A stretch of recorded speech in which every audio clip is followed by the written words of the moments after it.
Hola a todos. Hoy voy a hablar de un tema que uno de mis suscriptores me pidió que tratara.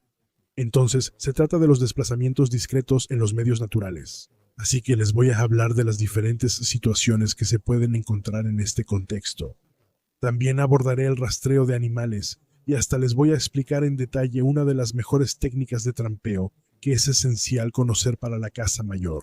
Como siempre, recuerden que todos los temas que voy a tratar aquí solo deben considerarse en caso de fuerza mayor. El tema sigue siendo siempre las situaciones de supervivencia.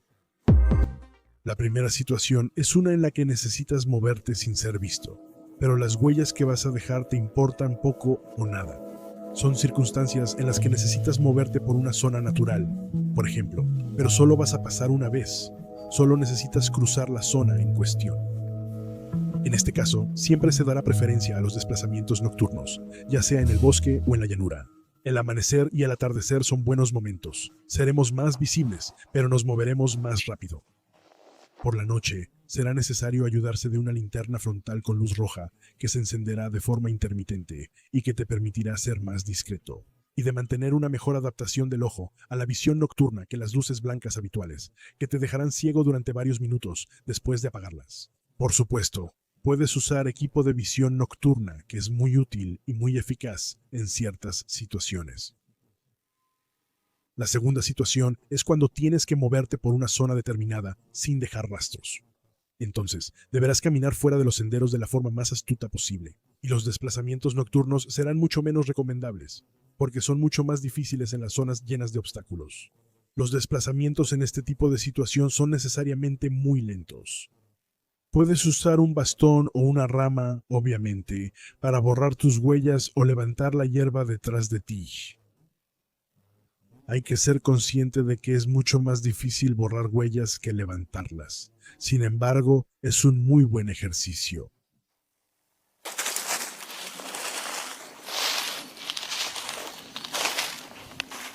Si te entrenas para borrar tus huellas, notarás que es casi imposible moverse por ciertas zonas, dependiendo de la naturaleza del suelo sin dejar huellas. Por ejemplo, en la arena o en la nieve es imposible.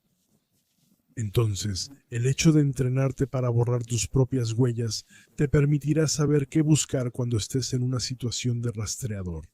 Y como se dice comúnmente, solo se encuentra lo que se busca. Recuerden que alguien experimentado en términos de rastreo, o incluso un propietario de tierras, un habitante de una región salvaje, y esto, en cualquier parte del mundo, siempre notará las señales de circulación en la zona de la que está encargado de vigilar. Ahora pasemos a la tercera situación. Entonces, sigue siendo una situación en la que tienes que moverte en un entorno natural, pero esta vez, evitando a los perros. Deberemos evitar los hábitats y las perreras. ¿Dónde están los perros, en realidad? ¿Dónde están ubicados los perros? Y entonces pasarán por el lado opuesto de donde sopla el viento. Luego, habrá que evitar remover la tierra. Habrá que evitar cortar ramas y triturar el pasto, porque eso genera muchos olores. Y en eso los perros son infalibles. Por otro lado, la lluvia ligera reduce los olores, lo cual es un aspecto positivo. Partiendo de la lluvia, los perros son en general menos eficaces y van a moverse por los senderos y los caminos. Con lluvia fuerte, muchos perros tienden a quedarse bajo techo. Con mucho calor, suelen limitar sus desplazamientos a la mañana y la tarde. En noches oscuras, los perros van a preferir los caminos y naturalmente desconfiarán de los terrenos llenos de maleza. Lo mejor, entonces, para evitar alertar a los perros, es moverse en una noche oscura y lluviosa, con una ligera brisa y poniéndose siempre a favor del viento respecto a ellos. En esas condiciones pasarás.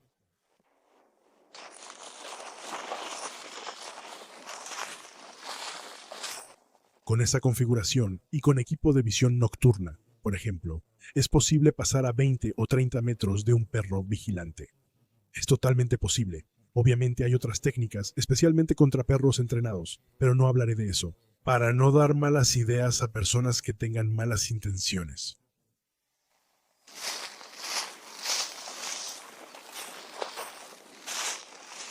La cuarta situación en la que podrías necesitar moverte discretamente es una situación de fuerza mayor, una situación de supervivencia. Es cuando quieres evitar ser detectado por animales que quieres atrapar o cazar para alimentarte. Entonces, hay que distinguir dos situaciones diferentes en este caso.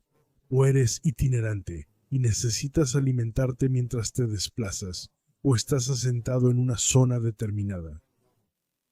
Al desplazarte, la caza es la opción más efectiva y prácticamente la única. Si te quedas en un territorio determinado, en cambio, el trampeo es lo más discreto y lo que da los mejores resultados, sin peligro y sin cansancio. No olvides que siempre hay que priorizar la economía de recursos y el ahorro de energía en situaciones de supervivencia. Esta es una regla esencial. Otra regla crucial en la supervivencia es aprovechar sin demora las oportunidades relacionadas con las necesidades esenciales para la vida. Parece una regla simple, pero a menudo es ese instinto de anticipación el que marcará la diferencia entre dos personas. Un buen refugio para la noche, un puente en lugar de un cruce peligroso, una planta comestible, un animal comestible, sin dudarlo. Lo que hay que entender en la supervivencia es que es la resistencia marginal del individuo la que, en situaciones extremas, le va a permitir superar el obstáculo. Vamos a usar una imagen. Supongamos que pasas una noche con mucho frío y que te vas debilitando poco a poco durante la noche. El frío será insoportable entre las 5 y 7 antes meridiano. Esas 2 horas serán críticas. En una situación así, si has trabajado tu rusticidad y en este caso tu resistencia al frío, habrás aumentado lo que llamamos la C, tu resistencia marginal. Tendrás la capacidad de pasar ese punto fatídico de las 7 de la mañana, digamos. Eso es lo que hará que sigas con vida.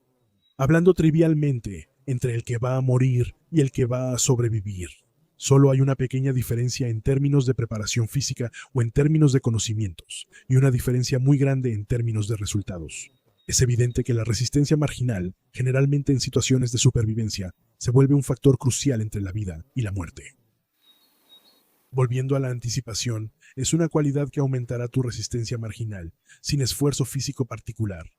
Pero deberás desarrollar tus conocimientos e instinto. Hablaré de eso en otro video. Ahora vamos a ver juntos los puntos principales para el rastreo y la colocación de trampas, que reúnen un poco todas las técnicas de discreción.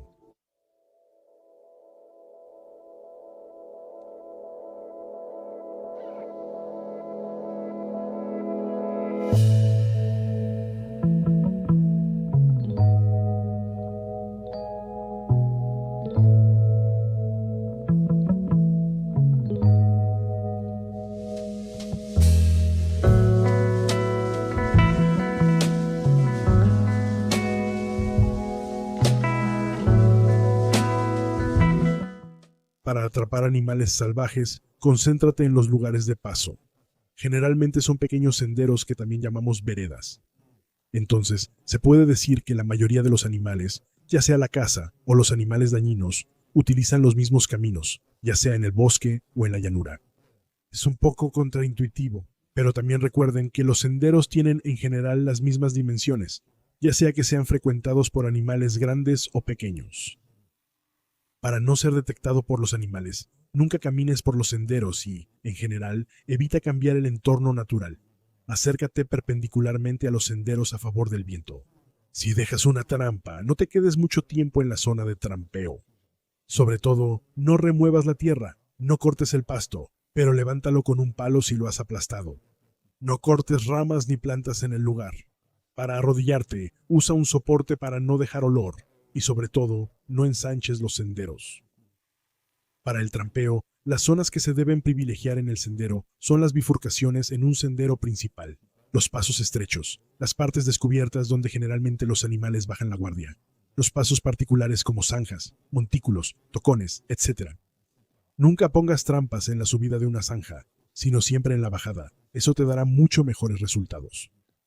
En los bosques, los senderos suelen ir hacia el este, donde el sol sale y los bordes están expuestos. Cuando tienes relieve, generalmente hay senderos en 3 niveles, uno en la parte alta, uno en la media y uno en la parte baja.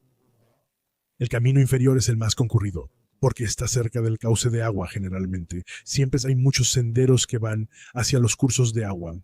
Esto puede indicar la dirección a tomar en una situación de supervivencia para encontrar agua. De hecho, es un buen indicador. Los senderos en el borde del bosque generalmente son muy utilizados por los carnívoros cuando estás en medio del bosque. En áreas poco frecuentadas por humanos, los senderos están bien conservados y los animales son menos desconfiados. Hay una ventaja y una desventaja. Será más fácil atraparlos, pero deberás ser muy cuidadoso, porque los animales en esas zonas son hipersensibles a los cambios en su entorno y también hipersensibles a los olores inusuales. Otras nociones de orden general sobre la vigilancia de los animales según las situaciones. Recuerda que al salir de su guarida tienen la máxima vigilancia. Esto suele ser por la tarde. Cuando se mueven cerca de su guarida, también están en máxima alerta. Cuando se mueven en el sotobosque, tienen una vigilancia media. Y cuando se mueven en la llanura, tienen una vigilancia mínima porque pueden ver lejos. Y al regresar hacia la madriguera o el refugio, están en vigilancia media. Cuando llueve, son menos desconfiados, tienen menos olfato. Con la niebla y la bruma tienden a deambular. El viento fuerte los asusta y salen sistemáticamente después de las tormentas. Cuando llueve, utilizan los senderos y las llanuras, y cuando hace mucho calor, tienden a quedarse cerca de su guarida o en la madriguera. El análisis del rastro te indicará fácilmente qué tipo de animal circula por ahí, pero tendrás que desarrollar tus habilidades de observación. Revisa cerca de tocones y obstáculos naturales, ya que los animales suelen hacer sus necesidades ahí. Recoge todas las pistas, huellas, pelos, excrementos y haz tus observaciones. Al amanecer o al anochecer tendrás más posibilidades de encontrarlos.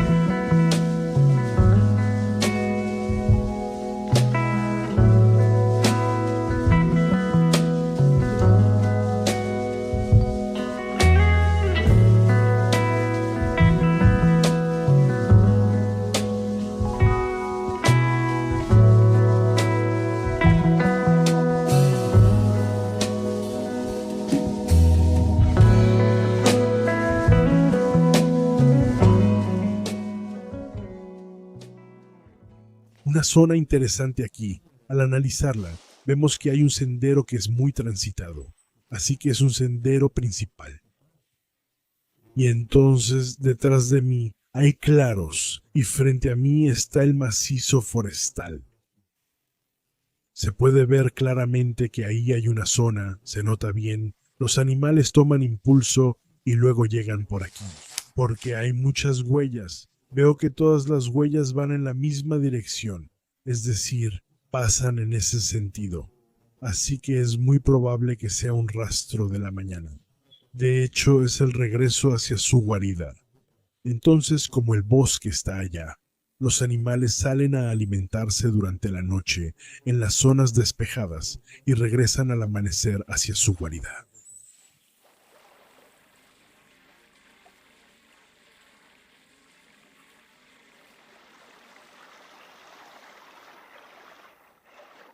Después de analizar, vemos que tenemos una zona de trampeo bastante ideal, ya que hay una buena bajada con un paso principal, con animales que pasan a diario, que pasaron hoy por la mañana, obviamente.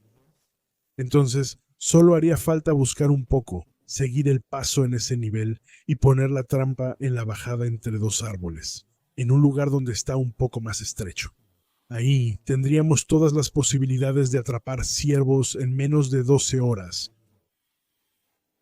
Para afinar las investigaciones sobre la senda, usamos la vieja técnica simple y eficaz de los 3 hilos. Entonces basta con instalar perpendicularmente a la senda, entre 2 arbustos, 3, 4 o incluso 5 hilos de manera escalonada. Y entonces los atas firmemente de un lado y del otro lado. Solo tienen que estar sujetos. Solo haz una vuelta muerta sin necesidad de que estén muy tensos. Los hilos deben ser realmente lo más finos posible, tipo hilo de coser o incluso trenza de pescar, pero una trenza fina de pescar. Y entonces, eso te va a permitir ver la altura de los animales que pasaron por este sendero durante el tiempo de observación. Y eso te va a permitir identificar el tamaño de los animales. Y para el ajuste de la trampa, eso es primordial.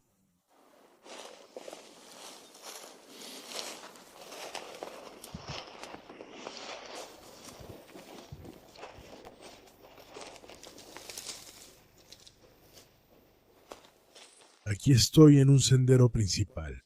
Por el bosque, por aquí y por allá tienes un claro. Entonces hay huellas que son muy frescas y de hecho tienes huellas en ambos sentidos. Aquí entonces es un sendero. Realmente es un sendero principal que se usa en la mañana y en la noche, al amanecer y al anochecer. Hi. Hay bastantes ciervos destripados, básicamente, y hay algunos que son bastante grandes. No solo hay animales pequeños, aquí una huella típica de jabalí, con las dos pezuñas traseras,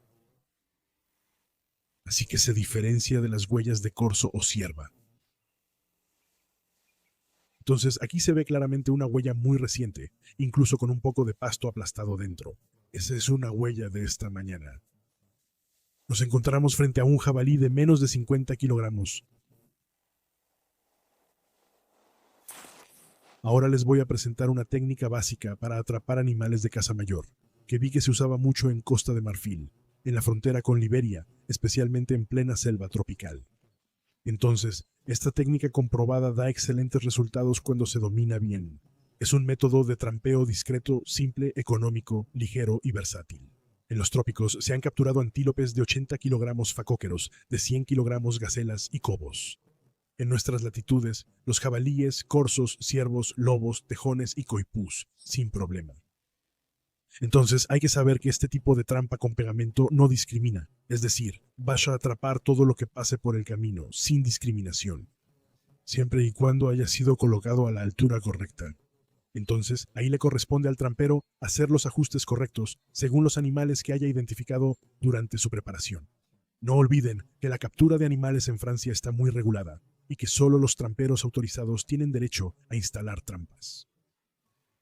En África, por ejemplo, no era raro encontrar al animal capturado, devorado por los felinos, muy temprano en la mañana. Así que la buena práctica es más bien colocar las trampas por la tarde y revisarlas temprano en la mañana. Ahora, pasemos a la práctica. Estoy usando un pedazo que ha estado afuera, bajo techo, por meses. Hay que tener cuidado cuando se detienen los extremos. Cuando los quemes, asegúrate de hacerlo con suficiente anticipación, porque el más mínimo olor a quemado puede ser detectado por todos los animales salvajes muy fácilmente. Esto es una clásica película de 8 milímetros. Así que, cuando coloquen una trampa pegajosa, tengan cuidado de no dejar olor y permanezcan el menor tiempo posible en el lugar. Entonces vamos a ver el nudo, que es súper importante, por supuesto, y que es bastante sencillo de hacer. Entonces hacen un lazo y luego pasan 3 veces por encima. Después vuelven a pasar por el lazo y pasan por dentro 3 veces.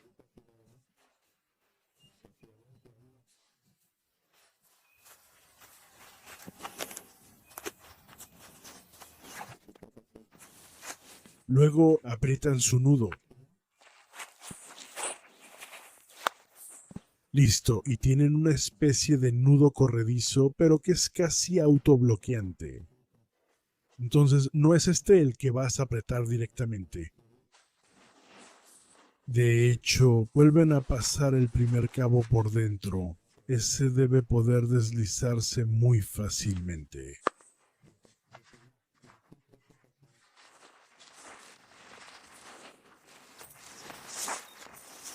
Listo. Luego, hacen un pequeño lazo de aproximadamente.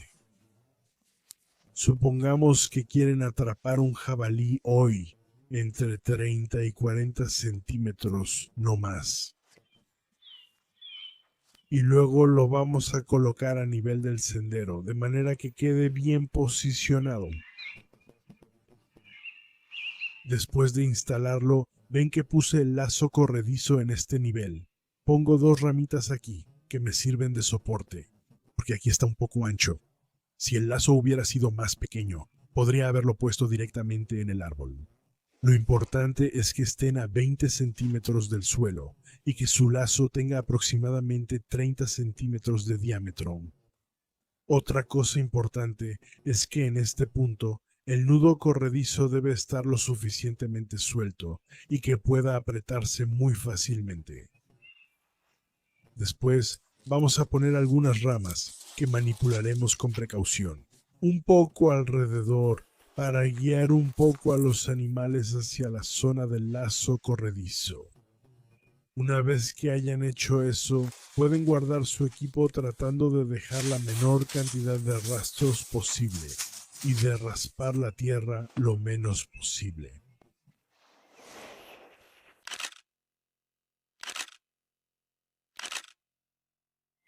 Como pueden ver, el tema de las trampas es muy extenso y todavía hay mucho de qué hablar.